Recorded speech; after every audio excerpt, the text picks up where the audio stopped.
ጤና ይስጥልኝ ክቡራን አድማጮቼ፣ ከባለፈው የቀጠለች አንዲት ተረት አለች። እሷን እያዋዛሁ ወደ እናንተ አድርሳለሁ። እናንተም ሰብስክራይብ፣ ላይክ፣ ሼር፣ ኮሜንት እያደረጋችሁ ቤተሰብ ሁኑ።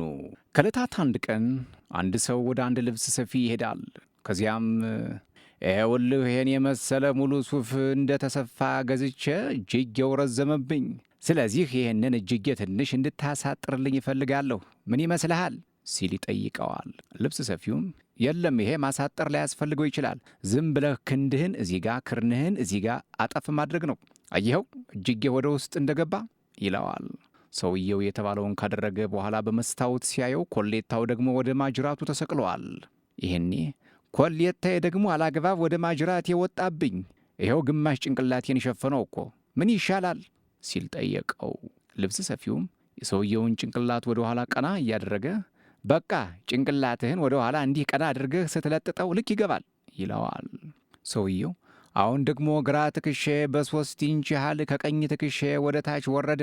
ልብስ ሰፊው ችግር የለም ከወገብ በኩል ወደ ግራ ጠመም በል ልክ ይገባል ያኔ።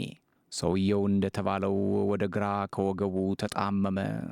ልብስ ሰፊውም አሁን ትክክል ሆነሃል፣ ሱፉም ልክክ ብሎብሃል፣ ገንዘብህን ከፍለ መሄድ ትችላለህ አለው። ገንዘቡን ከፍሎ ሲወጣ የሰውየው ቅርጽ እጅግ አስገራሚ ሆነ። የግራ ክርኑ ተንጋዶ ወደ ውጭ ወጥቷል። ጭንቅላት ወደ ኋላ ተገትሯል። ወገቡ ወደ ግራ ጠመም ብሏል። ለመራመድ የሚችልበት ብቸኛ መንገድ ግራና ቀኝ እግሩን እያጠላለፈ እየተወላገደ ነው። እንዲህ እየተወላገደ በመሄድ ላይ ሳለ 2 መንገደኞች ያዩታል። አንደኛው ያን ምስኪን ሽባ ሰው እየተመልከተው አንጀቴን ነው የበላው፣ አያሳዝንምን? ሁለተኛው ያሳዝናል፣ ግን በጣም የሚደነቀው ልብስ ሰፊው ነው። ይሄ ሱፍ ልብስ ለዚህ ውልግድግድና ጥምም ላለ ሰውነት እንዲስማማ አድርጎ ሙሉ ሱፍ እንዲለብስ ማድረግ ትልቅ ጭንቅላት ይጠይቃል። ያ ልብስ ሰፊ ሊቅ መሆን አለበት አለ። ምሁራንም ሆኑ አልሆኑ፣ ፖለቲከኞች ሆኑም አልሆኑ፣ ቀራጮች ሆኑም አልሆኑም፣ ባለሙያዎች ሆኑም አልሆኑም እጅጌ ለማስተካከል ሰውየውን አጣመው መልቀቃቸው ደግ ነገር አይደለም። ስህተት ለማረም ሌላ የተጣመመ ስህተት መስራት የለብንም። ክርኑን ለማዳን አንገቱን መገተር፣ አንገቱን ለማዳን ወገቡን ማጣመም፣ በመጨረሻም ሰውየው እንዳይራመድ አድርጎ ማሽመድመድ ከቶም አያሳድገንም። አንድ የሀገራችን ጸሐፊ እንዳለው የአበሻ ንግድ የሌላውን ሥራ ማሽመድመድ፣ የአበሻ መኪና ነዳድ በሌላው መንገድ መገድገድ እንዳይሆን ነገረ ሥራችን ቀና ይሁን። ከድጡ ወደ ማጡ ነው የሚከተን። ሌሎች ካላለቀሱ እኔ ያልስቅም አይነት አስተሳሰብ ቢያንስ ሳዲዝም ነው። በሌሎች ስቃይ መደሰት፣ ሁሉንም ጥቅም በሐሰት ሰነድ ባየር ገፈፋ ካላገኘሁ የሚል ስግብግብ እንዳለ ሁሉ ንጹሕ ነጋዴ መኖሩን በቅጡ ማስተዋል ያስፈልጋል።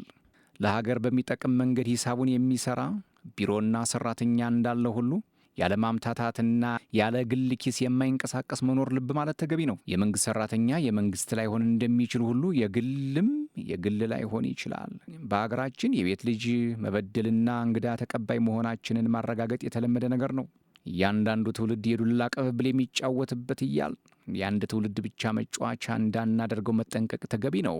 ስለ ገቢ ፍትሐዊነት እየተናገርን ገቢውንም ፍትሁንም እንዳናጣ እናስብ። The Holy Roman Empire was neither holy nor Roman nor an empire እንደተባለው እንዳይሆን የተቀደሰችው የሮማ ግዛተ ነገሥት ቅድስትም ሮማዊውም ግዛተ ነገሥትም አልነበረችም እንደማለት ነው። ታዋቂው ጸሐፊ ተውኔት ጸጋዬ ገብረ መድኅን በአንደኛው ተውኔት ውስጥ አንዲት የዱር አውሬ ልጅ በመውለጃዋ ሰሞን ልጇን ትበላለች አሉ ምጥ የጠናባት እንደሆን ይላሉ በግጥማቸው። መልካም እንቅልፍ ለመተኛት መልካም ሥራ መስራት ያስፈልጋል። ከግፍ መራቅ ያሻል። ከፖለቲካም ሆነ ከኢኮኖሚ ሸር መራቅ ይገባል። በፈረንጅ አገር አንድ ሰው ለአገሩ አገር ውስጥ ገቢ እንዲህ የሚል ማስታወሻ ጽፎ ነበር አሉ። የከፈልኩትን ታክስ አጭበርብሬ የከፈልኩ ስለሆነ እንቅልፍ መተኛት አቃተኝ። ገቢዬን ዝቅ አድርጌ ያስገምቼ ነው። ስለዚህ $150 ቼክ ልኬላችኋለሁ። ይህም ሆኖ እንቅልፍ እምቢ የሚለኝ ከሆነ ግን ቀሪውን እልክላችኋለሁ።